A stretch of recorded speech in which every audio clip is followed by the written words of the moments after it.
मैं तो ये भी कह सकता हूँ ये सरकार ये दबाव में मैं भत्ता का योजना भी ला सकती है, क्योंकि हम लोग बोल रहे हैं सरकार भत्ता देना चाहिए। सरकार ने कहा था नौकरी नहीं देंगे तो भत्ता देंगे। मैं तो कह रहा हूँ कि सरकार सत्ता के लिए भत्ता भी ला सकती है, ऐसा कर सकते हैं, लेकिन इसको देखने का नजरिया आम लोगों का, ग्रेजुएशन जो लोगों ने किया, इंटर तक की पढ़ाई की है, जिन लोगों ने कौशल विकास के अंदर में अपनी योग्यता बनाई, इन सभी लोगों का डाटा सरकार तक उपलब्ध कराया जाएगा। ये तैयारी हमारा है। दूसरा, 26 तारीख से 4 सितंबर तक ये कई चरणों में हो सकता है। 26 तारीख से प्रत्येक विधानसभा में जन जागरण अभियान पार्टी का शुरू किया जाएगा। जन जागरण अभियान शुरू किया जाएगा। प्रत्येक दिन 5 पंचायत पर पार्टी के उस क्षेत्र के हमारे प्रतिनिधि अपने समर्थकों के साथ 10 सभा करेंगे और 10 किलोमीटर की पदयात्रा पूरा करेंगे। हर पंचायत पर पदयात्रा चलेगा।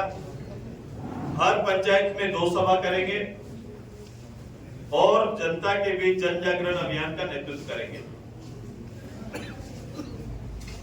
9 तारीख से 9 सितंबर से प्रदेश भर में जब मेरा जिला प्रमुख सम्मेलन शपथ ग्रहण समारोह कंटिन्यू रहेगा ही, लेकिन 9 तारीख से हमारा पदयात्रा, मैं खुद पदयात्रा पर हर विधानसभा में निकलूंगा।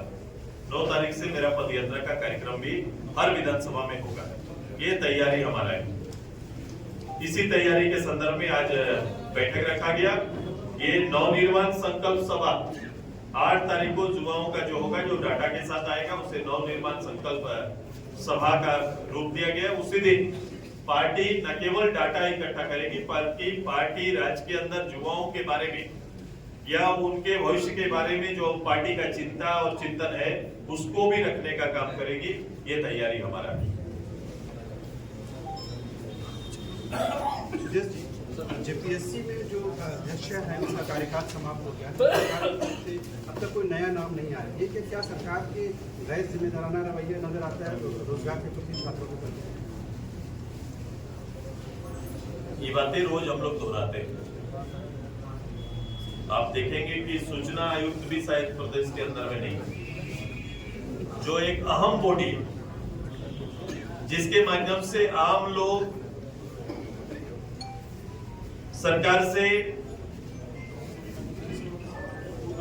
डाटा मांगते हैं, जानना चाहते हैं, सरकार से प्रश्न करते हैं और उसका डाटा कलेक्ट करते हैं।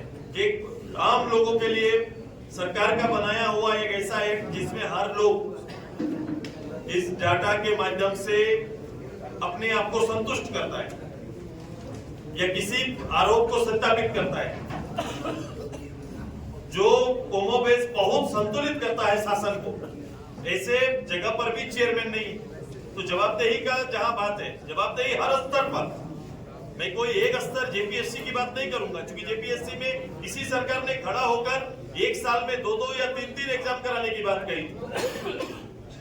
वो पूरे 5 साल के कार्यकाल देख लो, कभी चेयरमैन रहे तो मेंबर नहीं है, मेंबर रहे तो चेयरमैन नहीं है। प्रभार में बहुत दिन तक सभी चीजें चली, तो अब वो समय नहीं रहा। ये कितना जवाबदेह सरकार है, इसको किसी भी विभाग में किसी विषय के साथ आप खोल के देख सकते हैं, तो आपको पता चलेगा कि एक जनता को लीड करने वाला राज्य का मुखिया और उसकी सरकार कितना जवाबदेह है। सुदेश जी, अभी बाबूलाल मरांडी ने मिलन समारोह प्रोग्राम आयोजित हुआ था बीजेपी कार्यालय में, उसमें आशंका जताई कि कल युवा आक्रोश रैली हो रही है, तो इसमें अगर पार्टी कार्यकर्ता आते हैं, बीच सड़क पर कहीं रोका जाता है, तो आप लोग वहीं धरना प्रदर्शन करें। क्या सरकार इस स्तर पर आ गई है कि वो पार्टी कार्यकर्ताओं को सड़क और चौराहे पर रोक देगी? सरकार के ऊपर ये अंदेशा जाहिर किए हैं कि पार्टी कार्यकर्ता अगर युवा आक्रोश रैली में आ रहे हैं तो बीच में कहीं अगर रोक दिया जाता है तो वहीं पर धरना प्रदर्शन करते हैं। उनका कार्यक्रम होगा, बाबूलाल जी ने अपना कार्यक्रम अपने कार्यकर्ताओं को ये हिदायत दी, उसमें हमसे क्या पूछा? उदय जी, ये जो लंबाई सोरेन वाला पूरा प्रकरण जो रहा और उन्होंने घोषणा भी कर दी है कि वो अलग पार्टी बनाएंगे, पूरे प्रकरण को आप कैसे देखता है? उन्होंने अपनी वेदना जो चिट्ठी में उन्होंने जाहिर की है उसी को हम देख रहे हैं, और उसमें उन्होंने तीनों विकल्प बताए वो जनता के सामने जो रखे। कभी भी राजनीतिक आकलन होगा, कोई आम पब्लिक भी आकलन करेगा तो उसी तीनों विषय पर करेंगे। या तो मुझे राजनीति से उन्होंने एक बड़ी बात कही थी कि संन्यास लेना पड़ेगा जो परिस्थिति हमारे साथ है, या फिर मुझे कोई नई पार्टी बनाना पड़ेगा या कोई नया दोस्त ढूंढना पड़ेगा, यही उन्होंने कहा है। वो तीनों विकल्प पब्लिक के सामने रखे थे, उसी विकल्प पर किसी न किसी में वो आगे बढ़ेंगे। उन्होंने कहा कि आप संन्यास तो नहीं ले रहे। नई पार्टी बनाने की बात करी, क्या लगता है कि जो सारा प्रकरण हुआ कहीं बीजेपी ने मैदान में छोड़ दी, जिसके बाद वो अन्य जो 3 ऑप्शन में से 2 ये झारखंड मुक्ति मोर्चा के बारे में आप क्यों नहीं बोल रहे? वो आज भी झारखंड मुक्ति मोर्चा के मंत्री हैं, आज भी झारखंड मुक्ति मोर्चा के विधायक हैं। तो ये जवाब झारखंड मुक्ति मोर्चा से मांगिए कि आपका विधायक का ये बागी तेवर क्यों है। मैं उनका सम्मान करता हूँ, इतने हैं हमारा कि मैं झारखंड आंदोलन में जिस नेतृत्व ने आज के दिन में गुरुजी के बाद सबसे ज्यादा सीनियर मेंबर में से है, और झारखंड आंदोलन में बिताया हुआ क्षण वही मेरा आदर बड़ा करता है उनके लिए।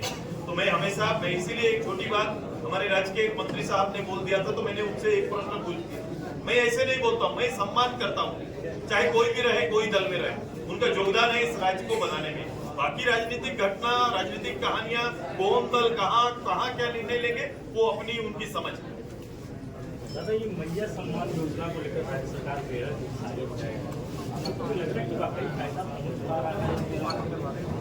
मैं इतने कहूंगा कि सरकार एक कमिटमेंट के साथ बनती है, सरकार एक अपने निश्चय और उद्देश्य के साथ बनती है। सरकार ने कहा था कि ये हमारे निश्चय है, और निश्चय करीबन तीनों गठबंधन का मिला के देख लीजिएगा तो आपको दिखाई देगा कि 400 के करीब प्रॉमिस है पब्लिक के लिए। अब उस प्रॉमिस जितना भी किया हुआ है इनका, वो प्रॉमिस को हम लोग ढूंढेंगे ना, हम लोग आकलन करेंगे। ये जो विपक्ष भी और आम आदमी भी खोजेगी उसमें हम कहाँ हैं, योजनाएं कहाँ हैं, तो वो योजनाएं आपको दिखाई नहीं देंगी। जिस योजना का आप नाम ले रहे हैं उसका उल्लेख तक वहां पर नहीं है। और ये योजना, कोई भी योजना सरकार ला सकती है, सरकार को लाना चाहिए, इसका बजटीय व्यवस्था तो करके आना चाहिए। अगर बजटीय व्यवस्था नहीं किए तो आज के दिन में जो बजट आप इकट्ठा कर रहे हैं, जो बजट आप ला रहे हैं, वो कहीं ना कहीं भविष्य में वित्तीय अनियमितता को भी जोर देगा। ऐसा होता है कि आप एक सीमा तक किसी विभाग का कोई ना कोई साल का प्रस्तावित बजट को छोटा करेंगे और उस बजट का हिस्सा इसमें डालने का प्रयास करेंगे, तब जाके ये बजट और ये योजना दिखेगी। तो और किस समय लाया गया, ईमानदारी ये है कि आप सरकार, आप जनता के लिए कुछ करना चाहते हैं तो कब करना चाहते हैं?